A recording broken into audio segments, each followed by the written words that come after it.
Bonjour à tous, bienvenue à Manigo. On se retrouve aujourd'hui pour le second live. Du coup, pour notre rendez-vous gourmand, on se retrouve aujourd'hui avec Christophe Pesset de l'hôtel-restaurant Les Sapins au col de la Croix-Frie. Bonjour Christophe. Bonjour Pauline et merci de venir nous voir. Avec grand plaisir, on espère que tout le monde va bien. Ben oui, ma foi, aujourd'hui une belle journée en plus, beaucoup de neige, donc tout était réuni pour passer une belle Beaucoup de journée. vacanciers surtout. Et ça, Oui, c'est oui, important. c'est vrai qu'il y a une très belle fréquentation en ce moment, donc tout est parmi nous. Parfait. Aujourd'hui, du coup, on retrouve un petit peu Christophe pour qu'il nous présente l'établissement Les Sapins. Alors oui, c'est une belle histoire qui a commencé en 1963. T'étais pas né en J'étais pas du tout 63, t'étais pas né. Alors 63, il faut imaginer, c'est qu'à la Croix-Frie, il n'y a pas encore la station. La station arrivera en 67-68. Donc c'est le grand-père, Léon Vera, qui décide de créer un établissement. D'abord un restaurant qui deviendra plus tard un hôtel. Alors c'est Léon et Simone qui vont créer l'établissement. Il faut imaginer, c'est qu'en 63, il n'y a pas de route comme tu connais aujourd'hui. C'est juste un sentier, donc il est monté avec sa 4L de mémoire, il me semble que c'était une 4L. Et puis il a commencé par créer l'établissement, donc un restaurant qui deviendra ensuite un hôtel. Alors au début restaurant, ensuite on ajoute des chambres, viendra s'ajouter ensuite ma maman. Alors l'objectif, pour la petite histoire, c'est que l'objectif de cet établissement, c'était de créer du travail pour ses 4 enfants. Alors tu connais Patrice qui a le magasin de sport, Marie-Odile, Michel et ma maman. Et pour le coup, ça a plutôt bien marché parce que ma maman que je viens de citer, elle est encore au boulot aujourd'hui. Donc tu vois, il a bien réussi sans parler. Ça c'est beau. Alors hôtel-restaurant qui a été repris ensuite par mes parents. Et puis aujourd'hui, on est 6 de la famille à travailler à l'intérieur. Donc j'ai mon frère qui est le chef de cuisine. Bien sûr, mon papa et ma maman sont toujours parmi nous. Et puis, on a nos femmes, je te rassure, on en a une chacun, c'est déjà énorme. Et donc, Peggy et Aline sont avec nous à la fois en salle, sur la partie hôtelière. Et puis moi qui m'occupe de la partie réservation, communication, commercialisation, et puis un petit peu d'animation, comme tu sais que je fais un petit peu de musique. Mais ça, c'était d'un autre temps. D'accord. Et du coup, ça fait combien de temps que tu travailles vraiment dans cet établissement? Alors, moi, je suis arrivé en 2008. 2008 ici, et puis maintenant, c'est un temps plein. L'établissement a aussi beaucoup progressé, on peut le dire, puisque au début, nous avions 12 chambres, les salles de bain sur le palier. Tu n'as jamais connu, tu as des choses comme ça? Non. Des salles de bain sur le palier, c'était comme ça, c'est ce qui se faisait avant. Et maintenant, nous sommes passés à 25 chambres et en 4 étoiles. Voilà. Ça, c'est beau. Alors, merci Christophe. Donc, c'est pas Christophe qui va nous faire cette petite recette. Il vaut mieux pas, que les choses soient claires. Il vaut mieux que ça soit quelqu'un d'autre que moi. Alors, ça aurait pu être mon frère, mais il est déjà au travail, puisque il y a du monde à l'hôtel, donc il faut quand même que ce soir, on peut peut-être pas leur dire ce soir vous mangez live sur Facebook, je pense que ça va peut-être pas le faire. Donc il est déjà au travail. Par contre, je vous donne quelqu'un d'une valeur inestimable. C'est quelqu'un qui, humainement et professionnellement parlant, a beaucoup de valeur. Il s'appelle Aurélien Oel. On dit Oel, c'est comme ça. Oel. Et vous verrez, je pense que vous ne serez pas déçus de sa présence ce soir. Moi, je vous abandonne, je vais passer derrière l'écran, je vais aller voir comment il travaille, s'il fait des petits sourires de temps en temps. Et puis on se retrouve tout à l'heure. Merci Christophe. Allez. Et puis du coup, on accueille Aurélien. Bon live à tout le monde. Merci à tout à l'heure.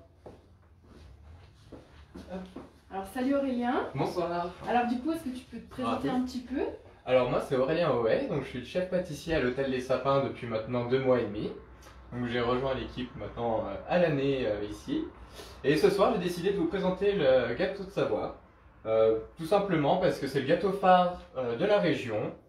Et puis idéal pour les goûters, le petit déjeuner que nous proposons aussi à l'hôtel Les Sapins avec une petite confiture ou autre. Mais on va déjà réaliser le petit gâteau. Alors, est-ce que tu peux nous parler un petit peu de cette recette justement pour faire ce fameux gâteau? Oui, alors c'est très simple. Normalement, vous avez eu la liste d'ingrédients sur la page Facebook.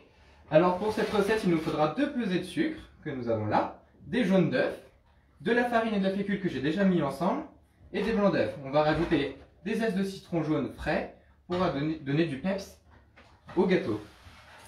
Alors on va commencer tout simplement, dans un premier temps, par beurrer le moule du gâteau de Savoie une première fois. Donc je vais venir avec mon pinceau et je vais venir sur tous les bords délicatement mettre une fine couche de beurre fondu. Alors question peut-être bête du coup, si les gens n'ont pas de pinceau, comment on peut beurrer un moule? Alors on peut prendre un petit bout de beurre et avec ses doigts faire à l'ancienne dans le moule. Tout simplement, c'est ça. Tout simplement. On a les doigts un petit peu gras après, mais On est à la maison, ça ne se voit pas. Donc là, je vais bien partout, sur tous les côtés. Voilà. Et celui-là, on va le mettre de côté pendant 5 petites minutes, le temps de faire un autre mélange. Alors, deuxième question sur le moule. Si on n'a pas de moule, parce que là c'est un beau moule, on voit il y a des belles traces à l'intérieur. Si on n'a pas de moule spécifique pour le... Alors si on n'a pas de moule spécifique, on peut prendre des moules à cake, des moules à tarte. Ça ira très bien. C'est un biscuit qui développe énormément et qui se démoule très très bien. Justement grâce aussi à la couche de beurre qu'on est en train de mettre sur le tour. Alors, pour débuter, on va faire le premier mélange. Donc on va prendre notre première pesée de jaune d'œuf et de sucre. Donc, on va prendre un cuit de poule dans le jargon pâtissier ou une petite bassine. Un saladier. Ouais, un saladier, oui, exactement. On va mettre le jaune d'œuf et la première pesée de sucre.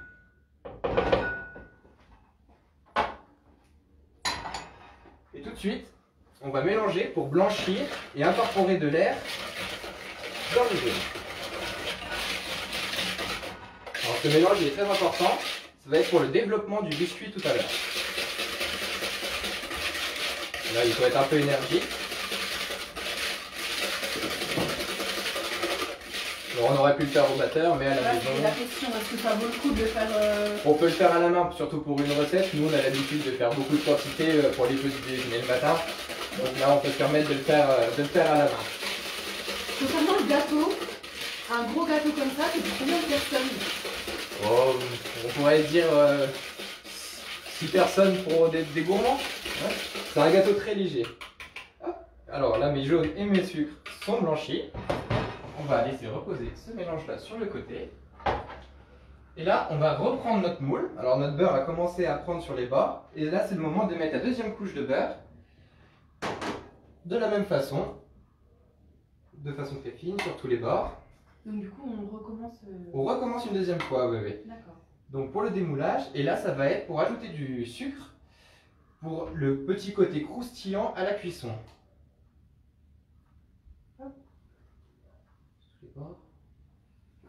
Alors surtout ne pas faire de petits tas de beurre dans les trous.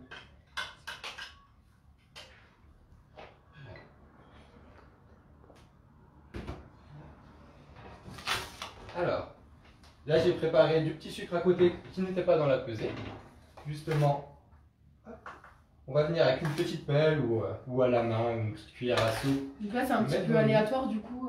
Ouais voilà, là on va pouvoir mettre du sucre partout. Alors moi ce que j'aime bien c'est mettre une bonne dose de sucre partout. Comme ça je vais pouvoir venir avec ma main prendre et faire déjà le rond du milieu. Pour avoir une fine couche. Alors la deuxième couche de beurre nous a servi à faire maintenir ce sucre sur les parois. Hop, une fois que j'ai fait ça, je vais retourner mon moule et je vais le faire tourner. Hop, sans mettre les doigts à l'intérieur pour avoir une couche uniforme partout. Hop, je vide la fin. Et notre moule est prêt pour accueillir l'appareil juste après. Donc maintenant, on va faire monter les blancs d'œufs. Donc pour ça, je vais utiliser le KitchenAid. À la maison, bien évidemment, à la main, c'est un petit peu compliqué. Donc prenez un petit robot ménager ou ce que vous avez. Comment est-ce qu'on sait que des blancs sont bien montés? Alors je vais vous expliquer là maintenant. On va faire en 3 étapes avec la pesée de sucre. Alors déjà, je vais mettre mes blancs dans la cuve.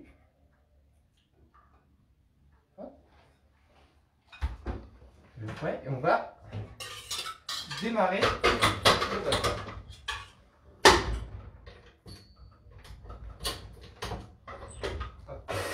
Je vais y aller tout doucement au début pour faire légèrement mousser les blancs.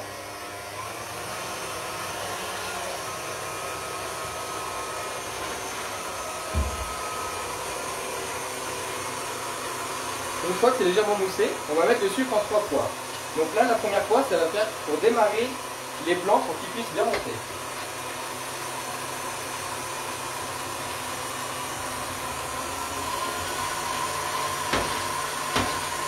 Donc là, on attend un petit peu, on voit que le mélange commence à prendre avec le sucre, commence à foisonner. Là, je vais pouvoir mettre la deuxième partie de sucre. Là, ça va être pour sucrer les blancs.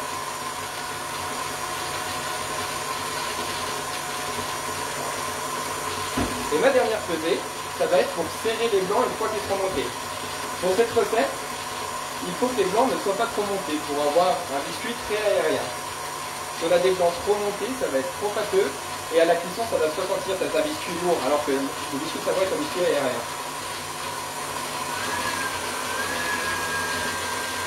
On fait un petit peu de bruit avec mon batteur, je suis désolé.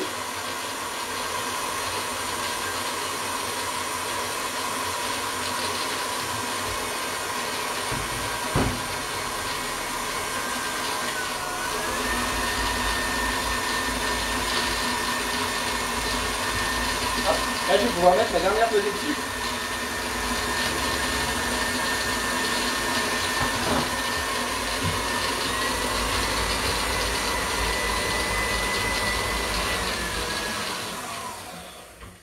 Alors voilà. Alors mes blancs, ils sont juste montés. Ils sont encore crémeux. C'est pas comme des blancs montés qu'on ferait pour disons des huiles flottantes. Et du coup, c'est quoi quel est l'inconvénient si on monte trop nos blancs? Nos blancs, l'appareil va être trop épais, donc on va pouvoir le mettre dans le moule sans problème, mais à la cuisson, le biscuit sera très lourd, et beaucoup moins aérien. Oui, parce que quand on mange le gâteau de Savoie, c'est vraiment très léger. C'est ça, ouais. Alors, là, on va reprendre les jaunes et le sucre qu'on a fait blanchir, et on va incorporer une toute partie de blanc dans notre poule, notre saladier, comme on veut. Et là, je vais venir incorporer mes blancs délicatement à la maryse.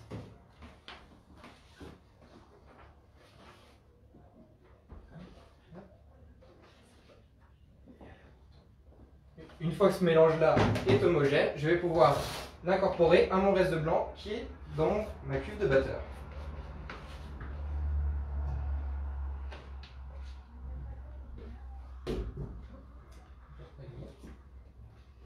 Et pourquoi tu as choisi de faire du coup gâteau de Savoie? Alors le gâteau de Savoie, parce que c'est un gâteau qui est très apprécié dans la région, qu'on fait beaucoup pour les goûter, etc. Qui est très apprécié aussi par nos clients au petit déjeuner. Alors on va le servir souvent avec un petit peu de confiture, de myrtille ou autre. Et en Savoie, on aime bien le prendre au goûter avec un petit verre de kir, ça fait toujours plaisir. Et c'est une tradition dans la région. Oui, c'est vraiment le gâteau traditionnel. Voilà. Donc là, j'ai fait mon mélange, donc on voit bien qu'il est encore très liquide. Donc là, j'ai tout incorporé. J'ai bien incorporé délicatement la maryse sans trop mélanger pour ne pas faire tomber les blancs. Et là, je vais pouvoir commencer à incorporer ma fécule et ma farine. Je vais y aller en 2 fois, comme c'est une petite quantité. Donc, je vais mettre ma première partie. Et là, je fais pareil, toujours délicatement, la maryse, en allant bien chercher dans le fond. Alors bien sûr, j'ai tamisé ma farine et ma fécule juste avant, pour justement ne pas avoir de grumeaux dans la pâte, ce qui serait très désagréable en bouche à la sortie du four. Alors je fais bien des gestes en arrondi pour aller chercher toute la matière qui est dans le fond.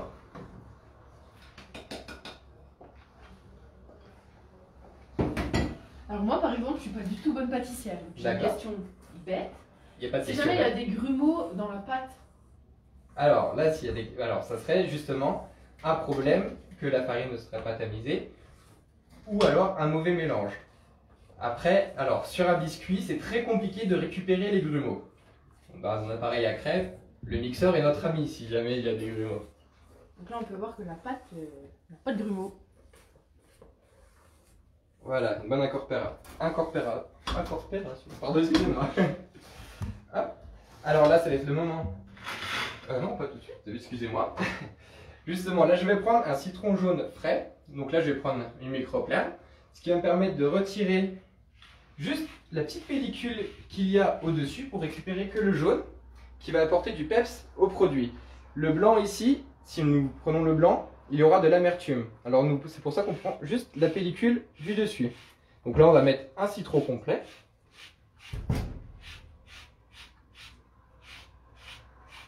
Donc si vous n'avez pas ça à la maison, c'est vrai que ça devient un petit peu un outil indispensable dans notre métier.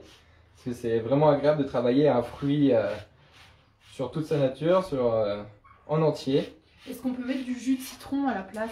Alors du jus de citron, il y aurait trop d'amertume pour ce produit et ça dénaturerait un petit peu. Il faudrait peut-être rajouter de la farine ou des choses comme ça, mais ça n'irait pas forcément. Il y aurait un goût amer dans le produit. C'est la raison pour laquelle tu prends pas l'intérieur du citron. Exactement, ouais. Ça, le citron là, je vais pouvoir le reprendre après en jus pour faire nos tartes citron, pas mal de choses, des petits confits, des gelées de citron, que vous pouvez déguster, les tartes citron bien évidemment, au sapin, en click and collect. Hop. Alors là, je vais pouvoir prendre le moule. N'hésitez pas à nous poser vos questions sur la recette ou si vous avez d'autres questions, on pourra y répondre en live. Bien évidemment. Donc là, j'ai mis la première couche de biscuits. Et là, je vais changer d'outil. Donc là, ce que je prends, ça s'appelle une corne. Donc très utilisé dans nos laboratoires. Bien évidemment, vous pouvez continuer à la marise ou à la cuillère à soupe. Ça dépend ce que vous avez comme outil. C'est même pas une raison pour ne pas faire la recette chez vous.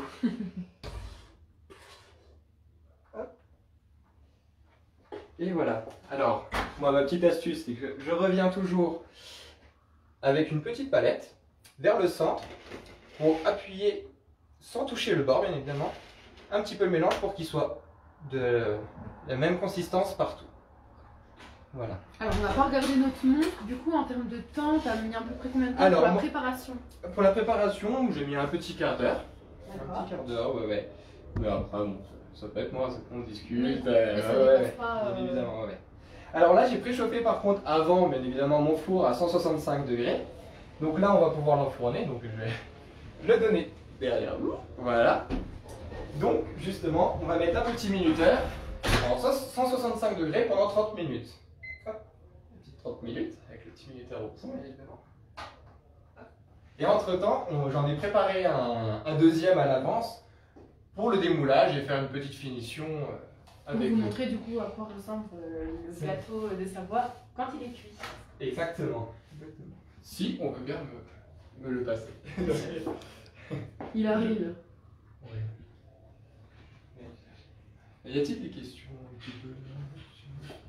Je crois qu'on a plus de commentaires positifs sur Ah. l'explication, il me semble.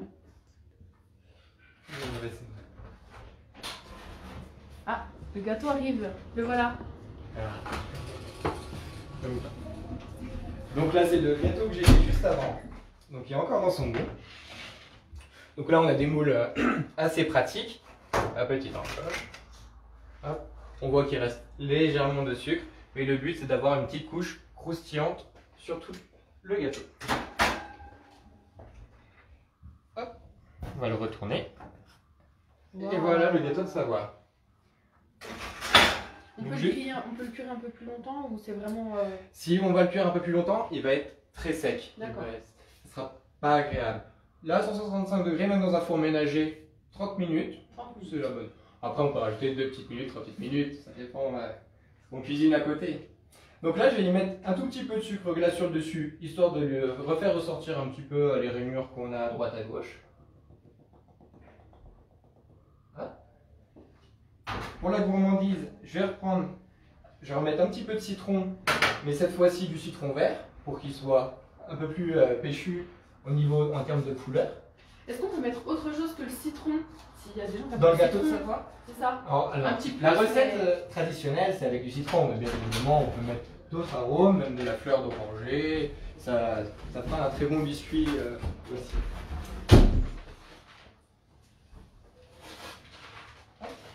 Alors je t'apporte. Ah oui, j'avais déjà mon petit support. Tout était prévu. Ah là là. Je vais venir couper 2 petites tranches de citron, histoire de décorer un petit peu mon gâteau de Savoie.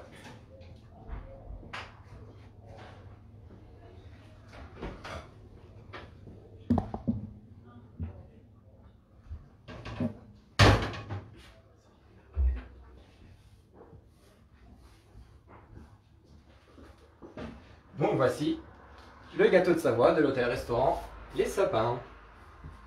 Alors on remercie Aurélien du coup pour cette très belle recette et puis surtout de nous l'avoir livré, c'est important. Merci beaucoup. Merci à vous d'être venus. Merci aussi à tous ceux qui nous ont regardés. Alors, cette recette sera disponible aussi à l'Hôtel des Sapins. Nous allons vendre prochainement un petit kit avec le moule, le biscuit de Savoie et la recette pour la refaire à la maison. Merci beaucoup, merci à tous. J'espère que j'ai été clair dans mes explications. Merci beaucoup, tu as été très clair dans tes explications. On va rappeler un petit peu Christophe pour qu'il... Petite surprise. Alors, est-ce que cette recette s'est bien passée? Très très bien, c'était rapide, clair, efficace. Parfait pour recommencer chez vous. Alors, ce qui est bien, c'est que parmi toutes les personnes qui nous ont regardés, je sais que tous ont mangé probablement un biscuit de Savoie ce soir. On a eu des gens d'Alsace, il y a eu des gens de Tarn-et-Garonne. Tarn-et-Garonne. Je crois que c'était même de ta famille. Je crois bien que c'était même de ma famille. Et aussi plein d'amis à toi, Aurélien, qui étaient parmi nous. Donc, on est très fiers de vous avoir présenté ce biscuit de Savoie. Et puis, nous, pour terminer cette belle émission, eh bien, on va vous jouer un petit air. Et ce petit air, on va l'offrir à Rachel. Rachel qui fête aujourd'hui ses 40 ans. Et Rachel, alors, vous connaissez très bien son chéri, c'est Alexandre Jousse qui participe à de nombreuses animations sur Manigo. Il joue du Cor des Alpes. On l'a vu récemment à Faut pas rêver, à regarder aussi. Oui, Une très très belle émission qui parlait bien sûr de Manigo. Et c'est vrai qu'on aime beaucoup recevoir des journalistes qui viennent parler de Manigo. Alors spécialement aujourd'hui, on vous propose un petit morceau. C'est un morceau qui va sortir prochainement sur mon nouvel album. On va enregistrer ça dès qu'on pourra, parce que les studios d'enregistrement en ce moment, c'est pas facile. Ce morceau s'appelle Le Manège des Générations. Tu vas.